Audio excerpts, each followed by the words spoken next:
वीकेंडला आपल्या घरात काहीतरी खास बनवायला आपल्या सगळ्यांनाच आवडते। जर तुम्हीही काही खास बनवण्याचा विचार करत असाल तर तुम्ही ही मसालेदार बटाटा पुरी नक्कीच करून पाहू शकता। अगदी सकाळच्या नाश्त्याला किंवा तुम्ही प्रवासात देखील ही पुरी नेऊ शकता। 4 ते 5 दिवस सहज टिकते। ही पुरी बनवायला जास्तीत जास्त 5 ते 10 मिनिटे लागतात। तर आज आपण मस्तपैकी टम्म फुगणारी ही मसाला बटाटा पुरी कशी बनवायची हे पाहणार आहोत। नमस्कार, मी दीपा, किचन विथ दीपा मध्ये तुम्हा सर्वांचं पुन्हा एकदा मनापासून खूप खूप स्वागत। आणि तुम्हाला जर माझे रेसिपी व्हिडिओज पाहायला आवडत असतील तर व्हिडिओला लाईक आणि जास्तीत जास्त शेअर करा, जेणेकरून मला प्रोत्साहन भेटेल। तर ही खमंग आणि टम्म फुगलेली मसाला बटाटा पुरी करण्यासाठी इथे मी 1 वाटी एवढा रवा घेतलेला आहे। रवा इथे तुम्ही जाड किंवा बारीक आकाराचा वापरू शकता। आणि सारख्याच वाटीने पाऊण वाटी एवढं मी पाणी घेतलेलं आहे। पण पाणी एकदाच न टाकता यामध्ये थोडं थोडं टाकून हे पाणी यामध्ये चांगलं मिक्स करून घ्यायचं आहे। हा रवा वापरल्याने आपली पुरी एकदम क्रिस्पी अशी बनते। आता यामध्ये उरलेलं पाणी देखील मी टाकून देत आहे। हे पाणी देखील यामध्ये चांगलं मिक्स करून घ्यायचं आहे। आणि रवा पाण्यामध्ये मिक्स करून झाल्यावर साधारण हा आपल्याला रवा 4 ते 5 मिनिटांसाठी भिजण्यास ठेवून द्यायचा आहे। आता 1 वाटी रव्यासाठी 1 बटाटा उकडून घेतलेला आहे। आता हा बटाटा किसून घ्यायचा आहे, जेणेकरून यामध्ये गुठळ्या राहणार नाहीत। तर तुम्ही हा बटाटा हाताने थोडासा स्मॅश करून घेतला तर त्याच्या गुठळ्या यामध्येच राहतील आणि पुऱ्या व्यवस्थित लाटल्या जाणार नाहीत। तर अशा प्रकारे हा बटाटा असा किसून घ्यायचा। आता यामध्ये काही कोरडे मसाले टाकायचे आहेत। 1 मोठा चमचा चिली फ्लेक्स घेतलेली आहे, सोबतच अर्धा चमचा जिरे पूड घेतलेली आहे आणि अर्धा चमचा धनेपूड घेतलेली आहे, सोबतच 1 ते 1.5 चमचा पांढरे तीळ घेतलेले आहेत आणि 3 ते 4 लसणाच्या पाकळ्या आणि सोबतच अर्धा इंच आलं मी थोडंसं कुटून घेतलेलं आहे, ते देखील यामध्ये टाकून दिलेलं आहे। तुम्ही इथे रेडीमेड अद्रक लसणची पेस्ट देखील यामध्ये ऍड करू शकता।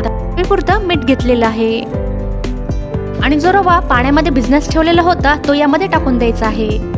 रव्यामध्ये पाणी ऍड करताना सारख्याच प्रमाणात पाणी ऍड करायचं आहे। जर जास्त प्रमाणात तुम्ही यामध्ये पाणी ऍड केलं तर आपल्याला गव्हाच्या पिठाचं प्रमाण देखील जास्त लागेल। त्यामुळे सारख्याच प्रमाणात म्हणजेच 1 वाटी रवा असेल तर साधारण 1 वाटीला कमी म्हणजेच थोडंसं पाऊण वाटी एवढं पाणी आपल्याला रव्यामध्ये ऍड करायचं आहे। आता हा भिजलेला रवा देखील यामध्ये मी टाकून दिलेला आहे आणि सोबतच 3 ते 4 चिमूटभर हळद टाकलेली आहे आणि सारख्याच वाटीनं 1 वाटी गव्हाचं पीठ घेतलेलं आहे। आता हे पीठ मी चाळून घेतलेलं नाही। आता हे पीठ एकदाच यामध्ये न टाकता थोड्या प्रमाणात हे पीठ यामध्ये टाकून यामध्ये मी चांगलं एकजीव करून घेणार आहे। हा बटाटा आपण अगोदरच शिजून घेतलेला आहे। या बटाट्याच्या ओलाव्यामुळे आणि रवा देखील आपण भिजून घेतलेला आहे, त्यामुळे देखील आपल्याला यामध्ये पाण्याचा वापर करायचा नाही। यांच्या ओलाव्यामध्येच आपल्याला हे पीठ यामध्ये पूर्णतः एकजीव करून घ्यायचं आहे, म्हणजेच पीठ यामध्ये चांगलं मळून घ्यायचं आहे। आता हे पीठ थोडंसं पातळ झालेलं आहे तर उरलेलं पीठ देखील यामध्ये मी टाकून दिलेलं आहे आणि पुन्हा पूर्ण एकजीव करून हे पीठ घ्यायचं आहे।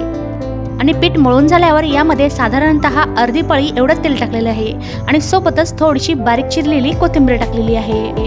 तेल टाकल्यावर हे पीठ पुन्हा एकदा मस्तपैकी असं मळून घ्यायचं। स्टार्टिंगला सुद्धा तुम्ही पीठ मळायच्या अगोदर हे तेल तुम्ही यामध्ये ऍड करून हे पीठ मळून घेऊ शकता, पण नंतर मी हे तेल यामध्ये टाकून चांगलं मळून घेतलेलं आहे। आणि जर तुम्हाला हे पीठ थोडंसं सैल वाटलं तर यामध्ये पुन्हा तुम्ही थोडंसं गव्हाचं पीठ ऍड करू शकता। आता पीठ छानपैकी असं मळून घेतलेलं आहे। आता लगेचच याच्या आपण पुऱ्या तयार करून घेऊयात। आणि पीठ छानपैकी असं मळून झाल्यावर याचे सारख्याच आकाराचे गोळे, छोटे छोटे गोळे तयार करायचे आहेत। तुमच्या अंदाजानुसार गोळ्यांचा आकार छोटा किंवा मोठा ठेवू शकता। इथे मी मोठ्याच आकाराच्या पुऱ्या लाटून घेणार आहे। जसं भटुरे असतात ना, सेम त्याच पद्धतीने या पुऱ्या आजच्या मी बनवणार आहे। होऊ शकता मी मोठ्या मोठ्या आकाराचेच गोळे तयार करून घेतलेले आहेत आणि उर्वरित सर्व पिठाच्या अशाच प्रकारचे गोळे तयार करून घेणार आहे। आणि सर्व सारख्याच आकाराचे गोळे तयार करून झाल्यावर याच्या लगेचच पुऱ्या लाटून घ्यायच्या। आणि पुरी लाटायच्या अगोदर हलकसं तेल मी या पोळपाटाला लावून घेतलेलं आहे आणि मध्ये मध्ये देखील जर ही पुरी पोळपाटाला चिटकत असेल तर थोडं तेल या पोळपाटाला लावून घ्यायचं आहे किंवा पुरीला लावून घ्यायचं आहे। तुम्ही तेलाच्या ऐवजी पीठ देखील इथे लावू शकता। पुऱ्या इथे मी थोड्या मोठ्याच आकाराच्या लाटून घेणार आहे। तर पहिली पुरी आपली लाटून तयार आहे। तुम्ही पाहू शकता याचा आकार मी थोडासा मोठाच ठेवलेला आहे। अशा प्रकारे सर्व पुऱ्या मी सारख्याच आकाराच्या लाटून घेणार आहे।